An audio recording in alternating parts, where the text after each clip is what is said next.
వ్యవహార శైలిని ప్రభుత్వ వర్గాలు తప్పుపడుతుంటే రాజ్యాంగ ఉల్లంఘన ఎక్కడా జరగలేదని వైసీపీ వర్గాలు చెప్తూ ఉన్నాయి. సో ఈ వీరేన్ గారు సో ఏం చెప్తారు? సో పూర్తి స్థాయిలో ఎక్కడ అన్యాయం చేశారు, ఎక్కడ రాజ్యాంగాన్ని ఎల్వి సుబ్రహ్మణ్యం ఉల్లంఘించలేదు, కేవలం మీరు ముందే కయ్యానికి కాలు దువ్వారు కాబట్టి కొంత డిఫరెన్సెస్ అనేవి కొనసాగుతున్నాయని చెప్తున్నారు. ఇది కూడా మీ తప్పే అంటున్నారు.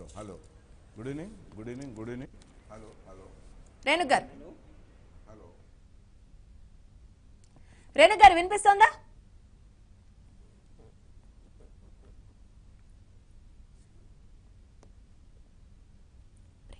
గురించి ఈ సెక్షన్ లో ఇలా ఉంది అని చెప్పి ఆ చట్టం ఏముంది అంటారు. ఇంకేదన్నా మాట్లాడితే మనకన్నా చీఫ్ సెక్రటరీకి బాగా తెలుసు, చాలా అనుభవం ఉంది అని చెప్తా ఉంటారు. అసలు విషయం తప్ప ఈ విధంగా అది పక్కకి చర్చని పక్కదోవ పట్టించేటువంటి వాదన. ఈవేళ చీఫ్ సెక్రటరీకి తెలియదని కాదు, మీరు ఆర్బీఐ కూడా తెలియకుండా అంటే ఆర్బీఐ తెలియకుండా కాదు, ఆర్బీఐ గవర్నర్ కి మనందరికన్నా ఎక్కువ తెలుసు కదా. కానీ ఆయన కూడా తెలియకుండా మీరు డిమానిటైజేషన్ ఎలా చేశారు? మనకు ఆయన కన్నా ఎక్కువ తెలుసనా? ఈ రోజు చీఫ్ జస్టిస్ లో గత 2 సంవత్సరాల క్రితం 4 సంవత్సరాల క్రితం 4 న్యాయమూర్తులు బయటకు వచ్చి ఒక పత్రికా సమావేశం పెట్టారంటే వారికి మనందరికన్నా ఎక్కువ తెలుసు కదా మొత్తం చట్టం గురించి, భారతదేశంలో ఉన్న పరిస్థితి గురించి. ఎందుకు వాళ్ళు వచ్చి పత్రికా సమావేశం ఏర్పాటు చేశారు? ఆ తర్వాత నిన్న ఎలక్షన్ కమిషన్ మీద ఎందుకు 64 మంది అధికారులు మరి ఇలాంటి ఎలక్షన్ కమిషన్ ఎప్పుడూ లేదు, ఇంత పక్షపాత వైఖరితో ఉంది అని చెప్పి రాష్ట్రపతికి ఎందుకు లేఖ రాశారు? అంటే ఎలక్షన్ కమిషన్ కి ఇవాళ చీఫ్ ఎలక్షన్ కమిషన్ కి తెలియదనా, సునీల్ అరోరా గారికి ఎంసీసీ తెలియదనా, చట్టం తెలియదనా, ఎన్నికల నియమావళి తెలియదనా? కానీ ఈ వ్యవస్థలన్నింటినీ అక్కడ ఉన్నటువంటి అధికారులందరినీ మీరు పక్కన పట్టించి వ్యవస్థను దుర్వినియోగం చేస్తున్నారు, గవర్నర్ వ్యవస్థను దుర్వినియోగం చేశారు. ఇవాళ కూడా మీరు ఆంధ్రప్రదేశ్ మీద మీరు అటువంటి ఆలోచన చేస్తున్నారు. దానికి కావాల్సినటువంటి భూమికని మీరు ఏర్పాటు చేస్తారు. మీరు పదే పదే గవర్నర్ దగ్గరికి వెళ్తారు, గవర్నర్ దగ్గరికి వెళ్ళి ఏదో ఇక్కడ లా అండ్ ఆర్డర్ ప్రాబ్లం ఉందంటారు. అదే ఎలా రెడ్యూ చేస్తారు ముఖ్యమంత్రి గారు? అంటే మీరే law and order problem create చేస్తారు, మీరే సమీక్ష చేయకూడదు అంటారు. అన్ని అధికారాలు చీఫ్ సెక్రటరీకి ఉన్నాయంటారు, లేదంటే మీరు డీజీపీకి ఉందంటారు. మాకు ఉన్నటువంటి హక్కుని ఎందుకు కోల్పోవాలి అని అడుగుతున్నాము. ఈ రోజు ఆంధ్ర రాష్ట్రంలో ఈ ప్రభుత్వాన్ని జూన్ 8 వరకు కొనసాగడానికి ఒక హక్కుగా ఏదైతే రాజ్యాంగం ప్రకారం ఇంతకుముందు జేవీ రెడ్డి గారు వాళ్ళు చెప్పారు, మరి ఆర్టికల్ 172 చదివి వినిపించారు. మేమేమి అసెంబ్లీ రద్దు చేయలేదు. ఈ రోజు ఏమి గవర్నర్ పాలనలో లేదు, ఆంధ్రప్రదేశ్ లో రాష్ట్రపతి పాలన లేదు. అలాంటప్పుడు మేము జూన్ 8 వరకు మాకు అవకాశం ఉంటే ఎందుకు సమీక్ష చేయకూడదు? ఎంత విచిత్రంగా ఉందంటే, అంటే వీళ్ళకి తెలియజేస్తున్నారా, తెలియక మాట్లాడుతున్నారా? ఇవాళ ముఖ్యమంత్రి గారు ఎమ్మెల్యే ఇప్పుడు మనం చూస్తున్నాం, సమ్మర్ వచ్చింది, ప్రతి దగ్గర కూడా మనం అన్ని డ్రింకింగ్ వాటర్ కానీ ఇవన్నీ కూడా చూసుకోవాల్సిన పరిస్థితి. ఎమ్మెల్యేని ఎంపీని అందరికి చూసి మీరు ఫలితాలను పక్కన పెట్టి మీరు తిరగండి, నియోజకవర్గాలను తిరగండి అన్నారు. ఏది హాలిడేకి వెళ్ళమని చెప్పలేదు. ఎమ్మెల్యే అభ్యర్థులకి కానీ ఎంపీ అభ్యర్థులకు కానీ గ్రామాల్లో తిరగండి, ఎక్కడైనా సమస్యలు ఉంటే వెంటనే స్పందించండి అన్నారు. అది ఒక బాధ్యత గల ముఖ్యమంత్రిగా, ఒక పార్టీ అధ్యక్షుడిగా ఇవాళ వారు ఒక దిక్సూచి ఒక డైరెక్షన్ ఇస్తా ఉంటే ఇవన్నీ తట్టుకోలేక భారతీయ జనతా పార్టీ వాళ్ళు మీ రాష్ట్రాల్లో అంతా ఉల్లంఘనే. మీకు అసలు ఎలక్షన్ కోడే లేదు, అక్కడ మోడీ ఎలక్షన్ కోడ్ అనమాట. మీకు సెంట్రల్ ఎలక్షన్ కమిషన్ తో సంబంధం లేదు. మోడీ ఎలక్షన్ కమిషన్ ఏం చెప్తే అదే. కానీ ఆంధ్రప్రదేశ్ మాత్రం అన్ని వర్తిస్తాయి. ఎందుకు మాట్లాడరు? తెలంగాణలో ఎందుకు మాట్లాడరు? మీరు మిగతా రాష్ట్రాల్లో ఎందుకు మాట్లాడరు? రేణు గారు, టీటీడీ విషయంలో ఏం జరుగుతోంది అసలు? సో టీటీడీ బంగారం విషయంలో సిఎస్ తనే ఒక ఎంక్వైరీకి సంబంధించి విచారణకు ఆదేశించారు పూర్తి స్థాయిలో. అసలు టీటీడీ విషయంలో ఏం జరుగుతోంది? మీరు చెప్తున్న అంశాలకు సంబంధించి టీడీపీ నాయకులు చెప్తూ ఉన్నారు అది పంజాబ్ నేషనల్ బ్యాంక్ కి సంబంధించిన అంశమని. అయినా సరే ఈ విషయాల్లో ప్రతి చిన్న విషయంలో కూడా సిఎస్ కి గవర్నమెంట్ కి మధ్య, ప్రభుత్వానికి మధ్య గ్యాప్ కనిపిస్తున్న పరిస్థితి. ఎలా ఇలా, ఎందుకు ఇలా? టీటీడీ విషయం జరిగిన వెంటనే నిన్న ఒక స్పెషల్ ఎంక్వైరీ చేశారు, మన్మోహన్ సింగ్ గారి ఆధ్వర్యంలో కమిటీని వేసేశారు. వెంటనే అంటే ఒక ఇది తెలుసుకునేలోగానే ఎందుకు అంత ఆతృత?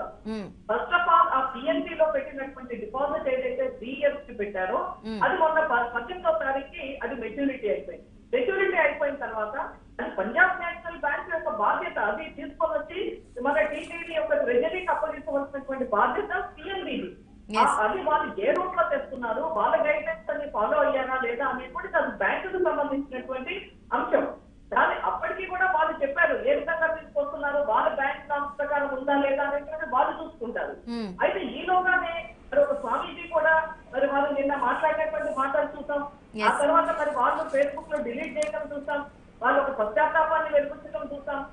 ఈ రోజు కూడా అక్కడ టీటీడీ ఈవో మరి భావి పత్రికా సమావేశం పెట్టి ఇంతకు ముందరే మరన్నీ చెప్పడం జరిగింది.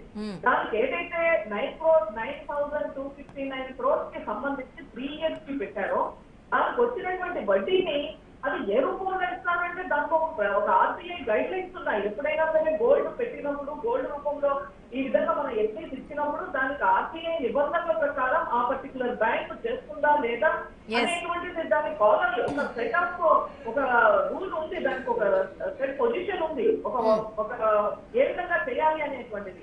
అవన్నిటి ప్రకారం జరిగితే ఏదో జరిగిపోయిందని గోపాలు పెట్టేసి మన గతంలో కూడా చూసాం. అమిత్ షా గారు తిరుమల వచ్చినటువంటి సందర్భంగా ఆ నెక్స్ట్ డేనే రమణ్ దీక్షితులు గారు ప్రెస్ మీట్ పెట్టి, అది కూడా ఆంధ్రప్రదేశ్ లో కాదు, అసలు ఉన్నటువంటి తమిళనాడు చెన్నై అని ప్రెస్ మీట్ పెట్టి అక్కడ ఏదో జరుగుతుంది, అక్కడ మొక్కలాదేవి ఆలయం పక్కన అక్కడ ఏదో తవ్వుతున్నారు, అక్కడ గుండు నీళ్ళు ఉన్నాయని చెప్పి ఒక ప్రచారం చేయడం కూడా చూసాం. ఆ తర్వాత మళ్ళీ ఒక సందర్భంలో మరి వైసీపీ విజయసాయి రెడ్డి గారు అయితే ఏకంగా స్వామివారి నగలు చంద్రబాబు ఉన్నాయని చెప్పి ఆరోపణ చేశారు. అంటే ఒక ఏటు పద్ధతి లేకుండా ఏది పడితే అది చంద్రబాబు నాయుడు గారు మీద ఒక వ్యక్తిగతంగా చివరికి టీటీడీలు కూడా ఏం చేయగలుగుతున్నారు, దాని మరొక మన రామ్ మందిర్ లాగా ఒక వివాదాస్పదం చేసి దాని నుంచి కూడా ఏమైనా రాజకీయం కలుపుకోవచ్చాం. ఇప్పుడు అవి కూడా అవసరం లేదు, ఎన్నికలు అయిపోయాయి. కాబట్టి ఇంత వివరణ ఇచ్చిన తర్వాత ఏదైతే టీటీడీ ఈవో దాన్ని కూడా ఏదో జరిగిపోయినట్టు భారతీయ జనతా పార్టీ వాళ్ళకు ఈవేళ అంశాలు లేవు, ప్రజల్లోకి వెళ్ళడానికి పార్టీ ఏపీకి సంబంధించి. కాబట్టి ఏదో రకంగా సెంటిమెంట్స్ రైజ్ చేస్తుంది కులాల మధ్య, ప్రాంతాల మధ్య, రాజకీయం కోసం వాడుకునేటువంటి పరిస్థితి. Yes right. రఘురామ్ గారు, సాధారణంగా ప్రభుత్వంలో జరగాల్సిన కార్యకలాపాలు కూడా ప్రతి విషయంలో రచ్చ చేసే ప్రయత్నం జరుగుతుంది కేవలం సిఎస్ కారణంగా. ఇది ఎవరు కాదనలేని అంశం.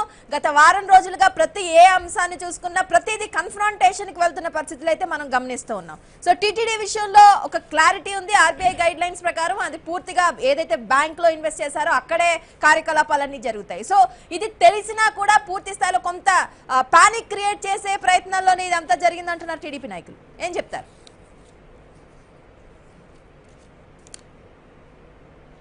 నేను ఒక చెప్తానండి, ప్రభుత్వం అసమర్థత కనపడుతుంది అన్ని చోట్ల కూడా. సో మేము మొదటి నుంచి చెప్తున్నాము, గత చాలా రోజుల నుంచి ఈ విషయం మీద మాట్లాడుతున్నాం. ప్రభుత్వం అసమర్థత ఏ విధమనంటే ఇవాళ చాలా జిల్లాల్లో, ఈవెన్ గోదావరి జిల్లాల్లో కూడా తాగునీటి సమస్య, తీవ్ర తాగునీటి ఎద్దడి. అది ప్రభుత్వ అసమర్థత. 5 ఏళ్ళు పనిచేసింది, నీళ్లు తాగడానికి నీళ్లు ఇవ్వలేరండి. ఇది అసమర్థత కాదా? అదే విధంగా ఇవాళ టీటీడీలో అనేక అక్రమాల గురించి చాలా సార్లు వివాదాలు రేగాయి. అక్కడ ఉన్న ఎంప్లాయీస్ విషయంలో కానీ, తర్వాత రమణ దీక్షితుల విషయంలో కానీ మేము ఎక్కడా కూడా దాని విషయాన్ని ప్రభుత్వాన్ని ఏదైతే ప్రభుత్వానికి సహకరించో అనేక సందర్భాల్లో. ఇవాళ ఈ యొక్క అసమర్థ ప్రభుత్వము ఎంత అంటే పంజాబ్ నేషనల్ అంటే 1,330-50 కిలోల బంగారాన్ని అలా వదిలిపెట్టేస్తారండి. టీటీడీకి సంబంధం లేదండి. టీటీడీ వెంకటేశ్వర స్వామి గారి యొక్క ఆయన బంగారాన్ని బ్యాంకులో పెట్టారు, సరే. బ్యాంకులో పెట్టి మెచ్యూరిటీ అయిపోయింది, సరే. అంత దొంగతనంగా దాన్ని మీరు ఎందుకు దాన్ని దాచుస్తున్నారు?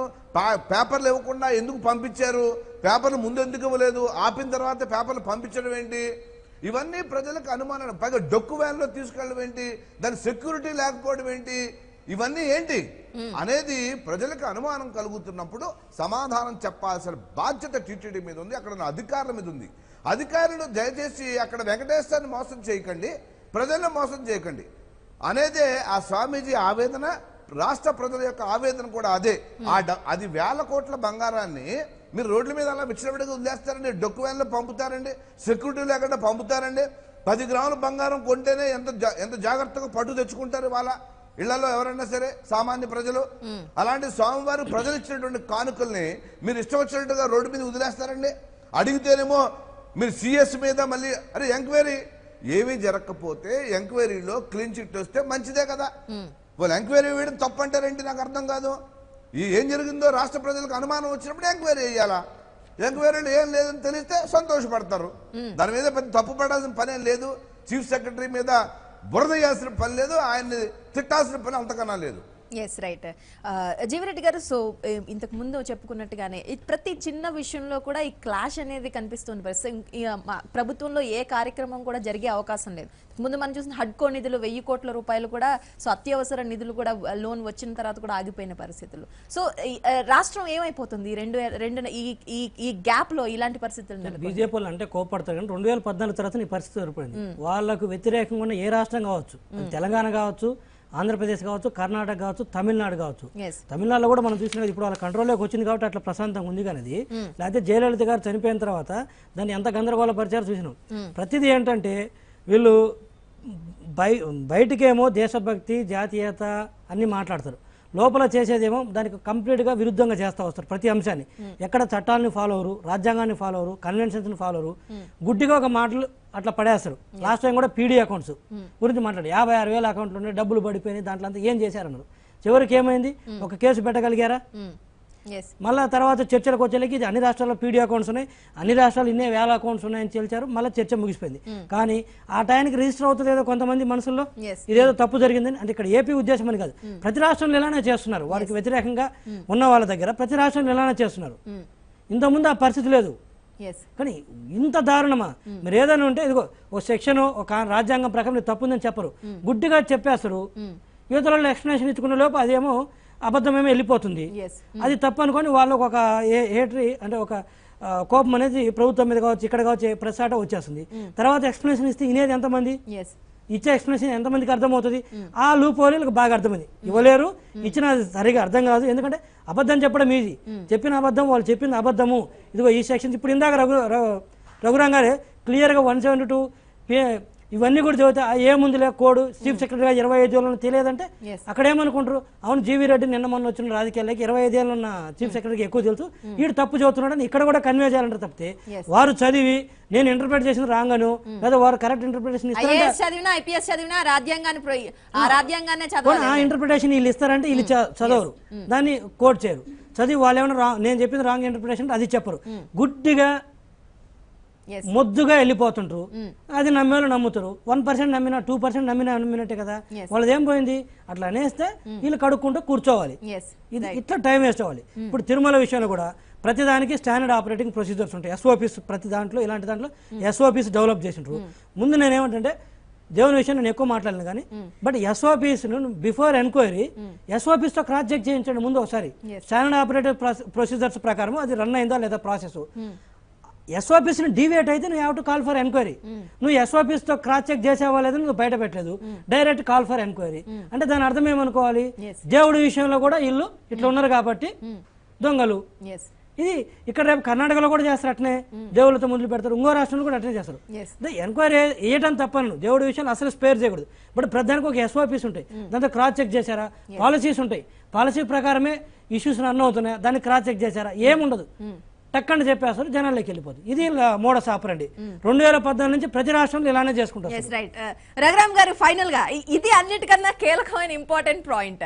సో టెక్నికాలిటీస్ అర్థం పెట్టుకుని పీడీ అకౌంట్ల దగ్గర నుంచి అన్ని రాష్ట్రాల్లో ఇలాంటి ఒక ఫార్ములాతోనే బీజేపీ ముందుకెళ్లారు. అందులో భాగంగానే ఇప్పుడు వైసీపీకి హెల్ప్ చేసే ప్రయత్నం చేస్తున్నారు. ఇప్పుడు కూడా ఈ ప్రభుత్వం పూర్తి స్థాయి ప్రభుత్వమా, ఇది ఆపధర్మ ప్రభుత్వం అనే విషయాల్లో ప్రజలకు క్లారిటీ లేకుండా చేసే ప్రయత్నం చేస్తున్నారు.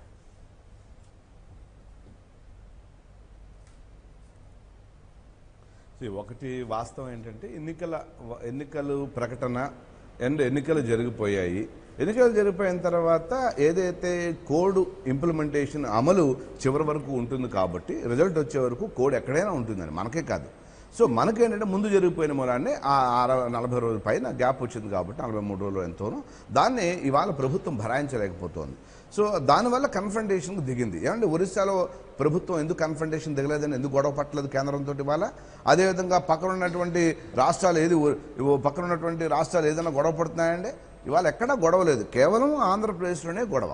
ఈ ప్రభుత్వానికి ఇవాళ అనేక నిధులు తీసుకొచ్చిందండి, అనేక డబ్బులు అప్పులు తెచ్చారు, అనేక ఆర్థికంగా ఇవాళ రాష్ట్రాన్ని కుదేలు చేశారు. ఇవాళ అందరూ ప్రతి ఒక్క మనిషి మీద ₹1,00,000 పైగా అప్పు తెచ్చారు. ఇవాళ వీటన్నిటికి ఏమైనా సమాధానం అడిగితే సమాధానం చెప్పే పరిస్థితి ప్రభుత్వం లేదు. ఇవాళ ఏమంటారు, చీఫ్ సెక్రటరీ పని చేయనివ్వట్లేదు. అరే ఆయన పని ఆయన చేయనివ్వండి, మీ ఉన్న విధులు మీరు నిర్వర్తించండి. రాజ్యాంగం ప్రకారంగా ఎవరికి ఏ విధులు ఉన్నాయో వాటిని నిర్వర్తిస్తే ఎలాంటి గొడవ ఉండదు. రాష్ట్రం శుభ్రంగా 40 రోజులు, ఇంకొక ఉన్నటువంటి 38 రోజులు నడుస్తుంది. తర్వాత ఎన్నికలు వస్తాయి. మీ ప్రభుత్వం వస్తే మళ్ళీ మీరే చర్య తీసుకోండి, మీరే ఆనందించండి, ఎంజాయ్ చేయండి. మీరు రాకపోతే ఖచ్చితంగా ఆ పవర్ అప్పచెప్పండి, అపోజిషన్లో కూర్చోండి. అంతే తప్పించి దీని మీద గొడవలు పడి ఇవాళ పాకిస్తాన్ ఇండియా కన్నా దారుణంగా ఇవాళ ప్రభుత్వం ప్రతిపక్షం కొట్టుకుంటున్నారు రాష్ట్రంలో. ఇది ప్రజాస్వామ్యానికి మంచిది కాదు. ఏదైనా సజెషన్ ఇస్తే తీసుకోవడము, ఏదైనా బాగుంటే రాష్ట్ర ప్రభుత్వాన్ని అప్రిషియేట్ చేయడము చేయాల్సిన అవసరం ఉంది. ఇవాళ కేంద్ర ప్రభుత్వం రాష్ట్రంలో కొన్ని విషయాల్లో ఇచ్చింది కదా, ఏది అవార్డులు ఇచ్చింది, కొన్ని విషయాల్లో ఇచ్చింది, కొన్ని బాగా జరిగినాయి కాబట్టి ఇచ్చింది. బాగా జరగని చోట మిస్యూజ్ జరిగింది, దాన్ని విమర్శిస్తాము. అంతేగాని అస్తమాడు తప్పట్లు కొట్టనంటే మా వల్ల కాదు కదండి. మీరు ఎక్కడైతే అన్యాయం జరిగిందో ప్రశ్నిస్తాం, ఎక్కడైతే ఫండ్ మిస్యూజ్ జరిగిందో అడుగుతాం, ఎక్కడైతే ఇవాళ అనుమానం కలిగిందో తిరుపతి టీటీడీ అనుమానం కలిగింది, దాన్ని నివృత్తి చేయాల్సిన బాధ్యత మన మీద ఉంది, ప్రజల మీద ఉంది, ప్రభుత్వం మీద ఉంది. ప్రజలు తెలుసుకోవాల్సిన అవసరం ఉంది, ప్రభుత్వానికి నివృత్తి చేయాల్సినటువంటి బాధ్యత ఉంది. ఇవాళ ప్రభుత్వంలో చీఫ్ సెక్రటరీ గారు ఉన్నారు, ఆయన నివృత్తి చేయడం కోసం కమిషన్ వేస్తే దాన్ని స్వాగతించాల్సింది పోయి తిడతారంటండి వీళ్ళు. రైట్. రఘురామ్ గారు, జాతీయ పార్టీగా సో అన్ని రాష్ట్రాల్లోని మీరు చెప్తున్నట్టుగా ఇప్పుడు ఎలక్షన్ కోడ్ ఉంటే అది దాదాపు అన్ని రాష్ట్రాలకి వర్తిస్తుంది. పక్క రాష్ట్రం తెలంగాణలో కూడా ప్రభుత్వ అధికార భవనాల్లోనే సమీక్షలు జరుగుతున్నాయి. ఒక జాతీయ పార్టీగా ఇక్కడ మీకు స్టేక్ ఉన్న పార్టీగా తెలంగాణలో మీరు ఎందుకు అడగట్లేదు ఇవన్నీ? రేణుగారు అడుగుతున్నారు. ఏమండి, ఎక్కడైనా ఎన్నికల ఉల్లంఘన జరిగితే ఖచ్చితంగా దాన్ని ఎన్నికల కమిషన్ చూసుకుంటుంది. మేము ఇప్పుడు మా ప్రభుత్వం కూడా కేంద్రంలో ఎన్నికలు జరిగే సమయంలో ఈ రాష్ట్రానికి ఏవైతే అధికారాలు ఉంటాయో మాకు అవే ఉంటాయి. అదే ఉన్నాం, ఎక్కడ డీవియేషన్ లేదు. కేంద్రం నరేంద్ర మోడీకి ఒకటే కోడ్ వర్తిస్తుంది, ముఖ్యమంత్రి గారికి ఒకటే కోడ్ వర్తిస్తుంది. ఆయన ఎన్నికల కోడ్ బద్దుడే ఉండాలి మోడీ, అదేవిధంగా చంద్రబాబు గారు కూడా ఎన్నికల కోడికి బద్దుడే ఉండాల్సిందే. దీంట్లో తరతమ భేదాలు ఏముండవు. ఎవరైనా కేసీఆర్ గారైనా సరే, నారాయణ స్వామి అయినా సరే, కుమారస్వామి అయినా సరే, ఏ స్వామి అయినా సరే ఖచ్చితంగా ఉల్లంఘన చేయకూడదు అనేది బీజేపీ చెప్తూ వచ్చింది. ఇక పూర్వం చెప్తున్నాం, ఇప్పుడు చెప్తున్నాం, రేపు కూడా చెప్తాం ఇదే. దీనిలో మా యొక్క డీవియేషన్ ఎలాంటిది లేదు. ఏ ప్రభుత్వం సమానంగా చూసాం తప్పించి ఓ ప్రభుత్వం ఎక్కువ, ప్రభుత్వం తక్కువ చూడాల. శ్రీలంకలో ఉగ్రదాడులు జరిగి కేవలం రాద్ధాంతం ఇదంతా శ్రీలంకలో ఉగ్రదాడులు జరిగి యూపీఏలో చేరకుండానే చంద్రబాబు గారు రాష్ట్రాలనే తిరుగుతున్నారు, వెళ్ళి ప్రెస్ మీట్లు పెడుతున్నారు. అది వారి చర్చ. ఇప్పుడు ఇంత నీట్ గా చెప్తున్నారు, ఇదే సమస్య. మాట్లాడుతుంటే అరటిపండు రఘురామ్ గారు మాట్లాడే దానికంటే కూడా బీజేపీ వాళ్ళు బీజేపీ వాళ్ళ మాట ఎలా ఉంటుంది ఇలానే ఉంటాయి. ఇనే వాళ్ళకి ఎలా ఉంటుందంటే చాలా వినసొంపుగా అరటిపండు ఒలిచిపెట్టినట్టుగా, వీళ్ళు మాత్రం పద్ధతులు ఫాలో అవుతున్నట్టుగా, వీళ్ళు మాత్రమే గైడ్లైన్స్ ఫాలో అవుతున్నట్టుగా, మిగతా వాళ్ళందరూ వైలేషన్ చేస్తున్నట్టు ఉంటుంది. నిన్న శ్రీలంకలో ఉగ్రదాడులు జరిగి ఆడ పాపం 200 మంది చనిపోయి ఇల్లు గాలి వాళ్ళు ఏడుస్తుంటే మనకు వాళ్ళకు సానుభూతి ప్రకటించి ఏదైనా ఉంటే ఆర్థిక సాయం చేయాల్సింది పోయి మోడీ గారు నిన్న ఏం స్టేట్మెంట్ ఇస్తారు? ఇక్కడ మీరు కమలం మీద చేసే గుర్తు ఉగ్రవాదుల మీద డైరెక్ట్గా కాల్చినట్టు ఉండాలని స్టేట్మెంట్ ఇస్తారా? దాన్ని ఏమనాలి? అసలు ఏమన్నా సంబంధం ఉందా?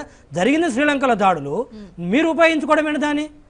అది ప్రధానమంత్రి స్థాయిగా ఉండి ఎవరో చోటామోట లీడరు, గల్లీ స్థాయి లీడరు ఏదో అక్కడ దాడులు జరిగినాయి, మనం ఉగ్రవాదానికి వ్యతిరేకంగా పోరాడదాన్ని వాళ్ళు మాట్లాడితే ఏదో అనుకుంటాం, తెలియక మాట్లాడిన అనుకుంటాం, తప్పైనా కూడా. బట్ ప్రధానమంత్రి గారికి అన్ని గైడ్లైన్స్ తెలిసి మరి నిన్న మాట్లాడింది ఏంటి? జరిగింది శ్రీలంకలో. ఇది ఎంతవరకు? ఇప్పుడు రఘురామ్ గారేమో నీట్గా చాలా పద్ధతిగా వీళ్ళు మాత్రమే గైడ్లైన్స్, వీళ్ళు మాత్రం ఎన్నికల కోడ్ను ఫాలో అవుతున్నట్టుగా చెప్తారు. ఎన్నికల కోడ్ అనేది బూచి చూపించొద్దు. ఎన్నికల కోడ్ అనేది ఓన్లీ పీనల్ ప్రొవిజన్సేను, రిస్ట్రిక్టివ్ ప్రొవిజన్స్ కాదు. రఘురామ్ గారు దయచేసి అర్థం చేసుకోండి. మీరు కావాలంటే ఒకసారి చట్టం రెఫర్ చేయండి. There is no restrictive provisions in that representatives of the people act. There is all are penal provisions. మీరు దయచేసి మీరు అంతగా దాని మీద దేశం మీద ప్రేమ ఉండి ఇలా ఉంటుంటే యాక్ట్ని అమెండ్ చేయండి. This are all penal provisions. అంటే తప్పు చేస్తే శిక్ష వేస్తారు తప్పితే తప్పు చేయకుండా ఆపే ప్రొవిజన్స్ లేవు. దాన్ని మీరు బూచిగా చూపించేసి ఎన్నికల కోడ్ మీరు మాత్రం ఫాలో అవుతుండ్రు, ఇక ఏ పార్టీ ఫాలో అవ్వట్లేదు, ఏ వ్యక్తి ఫాలో అవ్వట్లేదు అని మాత్రం చెప్పొద్దు. ఓ పక్క అన్ని డీవియేషన్సే. అక్కడేమో భారత సేన అంటారు, సైన్యాన్ని ఓటు వేయమంటారు. మోడీ గారు మీరు వేసే మొదటి ఓటు సైన్యానికి ఎస్ అంకితం చేయమంటారు. సైన్యానికి అంకితం చేయడం ఏంటండి? ఏ సైన్యం నిలబడుతుంది? బీఎస్ఎఫ్ నిలబడుతుందా ఎన్నికల్లో, లేదా సిఆర్పిఎఫ్ నిలబడుతుందా? ఏ సైన్యం నిలబడుతుంది వీళ్ళు కొత్తగా వచ్చిన ఓటర్స్ అంకితం చేయడానికి? Yes right. ఇది కాదు ఎన్నికల వైలేషను, దీని కాదు భావోద్వేగాలతో ఆడుకోవడం అంటే దీన్ని ఏమంటారు రఘురాం గారు? ఎస్ మిగతా వాళ్ళకి తెలియదా ఈ పాయింట్స్? ఆడుకోలేరా? సైన్యం అంటే మీరే పోషిస్తున్నారా? భారతదేశంలో అందరూ ట్యాక్సులు కడితే సైన్యం ఈ రోజు మన భారతదేశానికి రక్షణగా వాళ్ళు ఉంటున్నారు. ఎస్ అదేదో బీజేపీ వాళ్ళ ఫండ్ తీసుకొచ్చి వాళ్ళని బతికిస్తున్నట్టుగా మీరు క్లెయిమ్ చేసుకుంటున్నారు. ఫస్ట్ వాళ్ళు డబ్బుల కోసం కాదు, they are mean for government India. గమనించాలి, ఎస్ ఇది దేశ రక్షణకు వచ్చేటప్పటికి అప్పట్లో ఇందిరాగాంధీ తర్వాత అటల్ బిహారీ వాజ్పేయి గారు ఏ విధంగా పాకిస్తాన్కి బుద్ధి చెప్పారు, తీవ్రవాదులకు బుద్ధి చెప్పారు, అదేవిధంగా నరేంద్ర మోడీ ఇవాళ మళ్ళీ అటల్ బిహారీ వాజ్పేయి గారి తర్వాత అంత దమ్మున నాయకుడు ఈ దేశానికి ఉన్నాడు.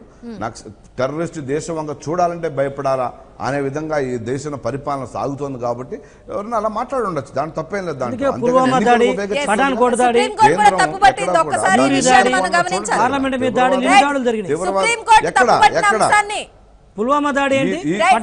ఏంటి, యూరి దాడి ఏంటి, దానికోసం సుప్రీం కోర్టు కూడా తప్పు పట్టింది. ఆ విషయాన్ని కూడా మనం గమనించిన తర్వాత కామెంట్ చేయాలి దానిపైన. ఒక దమ్మున్న ప్రధానమంత్రి ఉన్నాడు. ఎస్ రైట్ రేణుక గారు. సో 1000 కోట్ల ప్రభుత్వ సంక్షేమానికి సంబంధించి దానికి సంబంధించి ఎల్వి సుబ్రహ్మణ్యం అడ్డుపడుతున్నారు. ప్రభుత్వ వర్గాల్లో కూడా కొంత ఆర్థిక శాఖలో కొంత తర్జనలు భర్జన పడుతున్నట్టు తెలుస్తోంది. ఈ అంశాల కోసం ఏం జరుగుతుంది అసలు? ఏం జరుగుతుంది అనేటువంటి ఇవాళ ఎవరికి అర్థం కాని పరిస్థితి.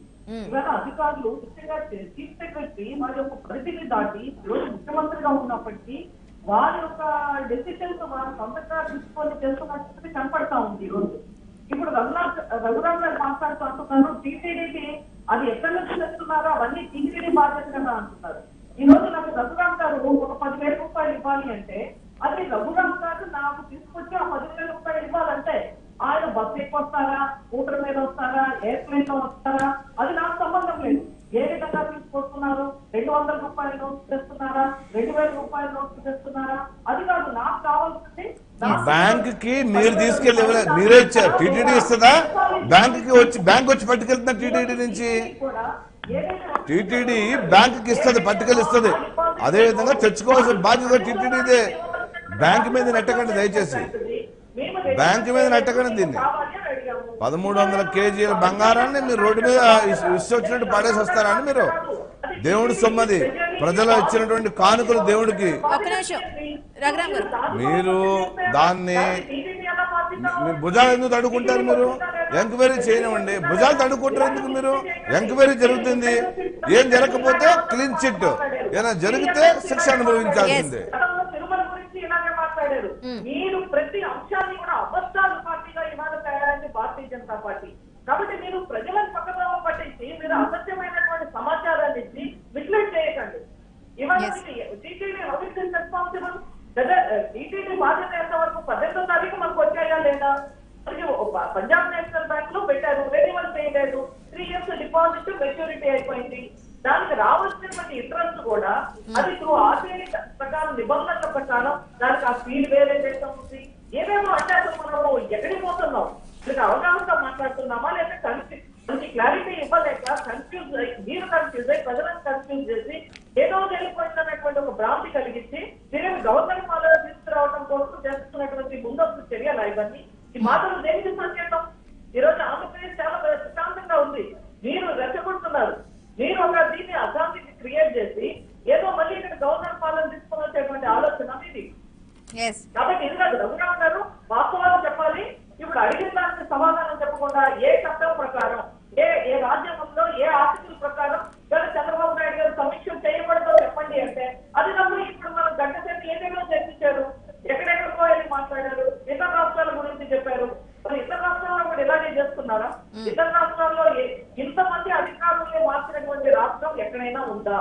తెలంగాణలో ఎందుకు ఒక్క అధికారులు కూడా మీరు ఎన్నికల సందర్భంగా మార్చలేదు? అవునండి, అధికారులు ప్రజల కోసం పనిచేయాలి కానీ పార్టీ కార్యకర్తలాగా పార్టీ నాయకుల్లాగా పనిచేయకూడదండి. మీ చీఫ్ సెక్రటరీ గారు మీ యొక్క అధికారులు ఎవరైతే రాష్ట్ర ప్రభుత్వం ఉన్నారో వాళ్ళు మీ ఇంట్లో పర్మిషన్ పనిచేయకూడదు. వాళ్ళు అధికారిగా ప్రజలకు జవాబు పార్టీ ఆఫీసులో మీ పార్టీ ఆఫీసులో కార్యకర్తలాగా మీ ఇళ్లలో వాళ్ళగా పనిచేయకూడదు. అందుకనే ఎన్నికల కమిషన్ చర్య తీసుకుంది, వాళ్ళకి బాధ్యత నేర్పించింది. ఎవరైనా నీ బాధ్యత ఇదిరా అని చెప్పింది. అంతేగాని మీ కార్యకర్తలాగా మీ నాయకుల్లాగా పనిచేయమని చెప్పడానికి ప్రమాణం చేసి వస్తాడు. నేను రాజ్యాంగబద్ధంగా పనిచేస్తాను, ప్రజల కోసం పనిచేస్తాను ప్రమాణం చేసి వస్తాడు ఒక అధికారి. అంతేగాని మీ ఇంట్లో పని మనుషులాగా అధికారులు తయారు చేసింది కాబట్టి తెలుగుదేశం వాళ్ళ ఎలక్షన్ కమిషన్ వాళ్ళని పక్కన కూర్చోబెట్టింది. మాట్లాడరు మీరు. రాజకీయ నాయకుల్లో పని చేయించుకోవడం కోసం తెలుగుదేశం వాళ్ళు చేయాల్సిన బాధ్యత ఉంది, బాధ్యతగా నిర్వర్తించాలి అంతే. ఒక్క నిమిషం ఎన్నికలు అయిపోయిన రాష్ట్రంలో కూడా ఎలక్షన్ కోడ్ ని మీరు పక్కాగా అమలు చేస్తుంది కేంద్ర ఎన్నికల సంఘం. సో విజయసాయి రెడ్డి లేఖలు ఇవ్వగానే మర్నాడు నుంచి ఆ ఎన్నికల కోడ్ ఎలక్షన్స్ అయిపోయిన తర్వాత కూడా వర్తింపజేసే ప్రయత్నం చేస్తోంది ఎలక్షన్ కమిషన్.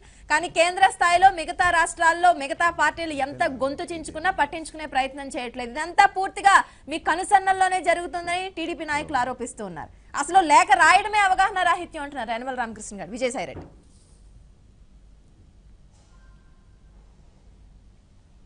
ఎక్కడ శ్రద్ధ పెట్టాలో అక్కడ శ్రద్ధ పెట్టట్లేదు ఎన్నికల కమిషన్ అని చెప్తున్నారు.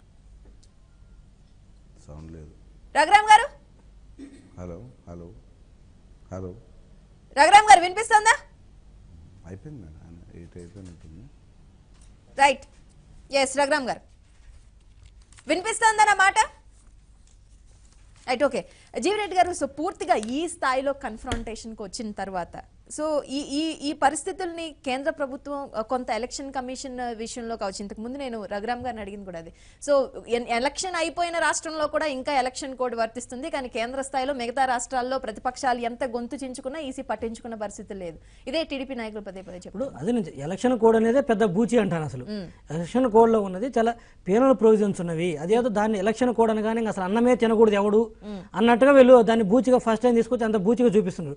అది జనాల నమ్మేట్లకి ఎంత గందరగోళం అవుతుంది. అది వాళ్ళ స్కోప్ వెరీ లిమిట్. వాళ్ళు ఎన్నికలు కండక్ట్ చేయటము, ఏజెంట్లను ప్రాపర్ ఏజెంట్లను ఎవరైతే పార్టీలు ఆలోచించిన ఏజెంట్లు రానియటము, తర్వాత మాల్ ప్రాక్టీస్ రిగ్గింగ్ లాంటివి జరగకుండా ఉండటము, తర్వాత వాళ్ళు బ్యాలెట్ బాక్స్ను దాచిపెట్టడం, ఇలాంటి వరకే ఉన్నవి. తర్వాత కులాల మధ్యలో గొడవలు జరగకుండా చూసుకోవడము, తర్వాత ప్రచారాలు టైం దాటిన తర్వాత ఆపడం, ఇలాంటి విధులు ఉన్నాయి తప్పితే వీళ్ళు చెప్పినట్టుగా అసలు అన్నమే తినకూడదు గాలే పీల్చుకోకూడదు అన్నట్టు వీళ్ళు చెప్పిన ఎలక్షన్ కోడ్ అంతా అక్కడ ఏం లేదు క్లియర్గా. ఎందుకంటే చట్టంలో ఉన్నవే కదా, ఏ సెక్షన్ చూసుకున్నా కూడా ఏ సెక్షన్ లో కూడా క్లియర్గా ఏం రాయలేదు. ఇక్కడ ఇంతవరకే లిమిటేషన్ ఉంది. కాకపోతే వీళ్ళు ఏంటంటే ఉన్న అవగాహన లేదు కదా అని చెప్పేసి ఒక పొలమంటూ జనాల్లోకేమో ఒక రాంగ్ మెసేజ్ తీసుకెళ్తున్నారు. అట్ ద సేమ్ టైం మనకు రావాల్సిన మినిమం ప్రివిలేజెస్ని, ఏదైతే చట్టం ప్రకారం రావాల్సిన ప్రివిలేజెస్ని అది రానియకుండా ఎలక్షన్ కమిషన్ని వాళ్ళు చెప్పు చేతులు పట్టుకొని ఈరోజు దేశవ్యాప్తంగా కూడా వాళ్ళు ఇష్టం వచ్చినట్టు చేస్తున్నారు. ఇదే మోడీ గారు మరి నిన్న చేస్తే కనీసం ఒక నోటీస్ అన్న చదువు చేయాలి కదా. మరి మోడీ గారి మీద ఇంతవరకు ఏం లేదు కదా. నిన్నటి స్టేట్మెంటే కాదు కదా, శ్రీలంక ఇష్యూ కాదు కదా. అంతకుముందు కూడా వారు మీ మొదటి ఓటు సైనికులకు వేయాలని చెప్పారు కదా. మరి అదేంటి అది? సో ప్రతి అంశంలో కూడా వైలేట్ అవుతుంది, కానీ అక్కడ ఎక్కడ అవ్వట్లేదు అంటాను. ప్రతిదీ ప్రతిపక్షాలు విపక్షాల మీదనే జరుగుతుంది.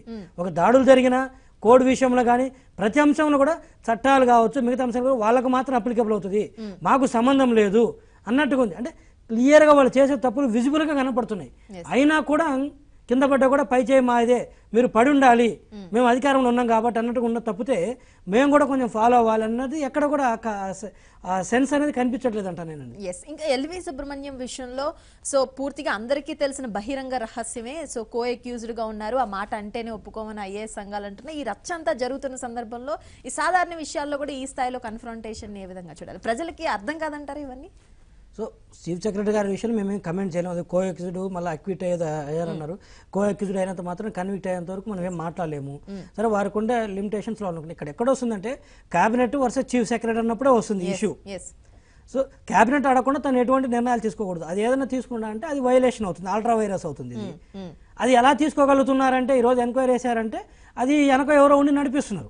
అంతవరకు నేను తప్పుపడతాను. వారికి ఉన్న పవర్స్నో లేకపోతే ఇంకోటి మాట్లాడలేను. అది ఈరోజు చంద్రబాబు నాయుడు గారున్నా, జగన్మోహన్ రెడ్డి గారున్నా, ఇంకో ఎవరున్నా కూడా ఇలాంటి డెసిషన్ తీసుకున్నడం అంటే decision it self ultra virus. Enquiry call for చేయటం అనే decision it self ultra virus. ఇంకా తర్వాత ఎంక్వైరీ ఏం నడుస్తుంది? సో ఇలా ఉంటాయి. క్యాబినెట్ ఉన్నప్పుడు ఈ షుడ్ నాట్ క్రాస్ కదా. Yes right. మొత్తానికి చీఫ్ సెక్రటరీ తన పరిధి మించి వ్యవహరిస్తున్నారని, ప్రభుత్వాన్ని ఏ పని చేయనివ్వకుండా అడ్డు తగులుతున్నారని టీడీపీ నాయకులు వాదిస్తూ ఉన్నారు. ఇది మొత్తానికి ఎలాంటి పరిస్థితులు నెలకొంటే మరో 45 రోజుల పాటు ముఖ్యమంత్రి ఎలాంటి కార్యక్రమాలు చేయకూడదు, పరిపాలనకు సంబంధించి ఎలాంటి సమీక్షలు చేయకూడదని వైసీపీ వాదిస్తుంది. ఈ వాదనలో అర్థం లేదని టీడీపీ నాయకులు రాజ్యాంగం చెప్తున్నాయని అంటున్నారు. ఇది ఇవాల్టి న్యూస్ రూమ్ లో చర్చ. ఇంట్రెస్టింగ్ న్యూస్ అప్డేట్స్ కొనసాగుతూనే ఉంటాయి. చూస్తూనే ఉండండి ABN Andhrajyothy. We report, you decide.